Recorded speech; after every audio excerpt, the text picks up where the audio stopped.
আমি ফাহমিদুল নিয়ে কিছু কথা বলতে চাই।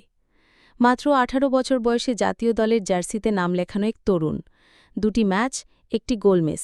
আর তাতেই শুরু হয়ে গেল একের পর এক সমালোচনার ঝড়।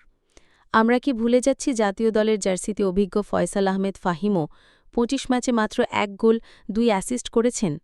তাহলে একটি ম্যাচেই একজন নবাগতকে ওভাররেটেড বলাটা কতটা যুক্তিযুক্ত? ইতালি কানাডা থেকে এসে দেশের গরম আর্দ্রতায় অভ্যস্ত হতে সময় লাগে। একজন তরুণকে গড়ে তুলতে লাগে সময়, সহানুভূতি ও স্থিতিশীলতা। জাতীয় দলের অভ্যন্তরে ইতিবাচক পরিবেশে সে এখনও শেখার চেষ্টায় আছে। সবাই যেন এটা অপরের সেরা সংস্করণ বের করে আনে, এমনটাই তো দরকার বাংলাদেশের ফুটবলের জন্য। ফাহমিদুল কোনো একজনের জায়গা দখল করে জাতীয় দলে আসেনি। সে এসেছে নিজের যোগ্যতায় আর খেলছে দেশের হয়ে, নিজের সবটুকু দিয়ে। তাকে এভাবে টার্গেট না করে বরং সহানুভূতির জায়গা থেকে সমালোচনাগুলো হোক গঠনমূলক। ভাই, আমাদের টিমের সবাই অনেক ভালো। আমি সবার ছোট হওয়ায় অনেক স্নেহ পাই। শ্রাবণ ভাই আমার পাশে থাকেন। ওনাকে ভুলভাবে না দেখি। এই হলো ফাহমিদুলের মনের কথা। আমাদের এমন মানসিকতা সম্পন্ন প্লেয়ার দরকার। আজ না হয় গোল মিস হলো, কাল সেই পাই হয়তো ইতিহাস লিখবে।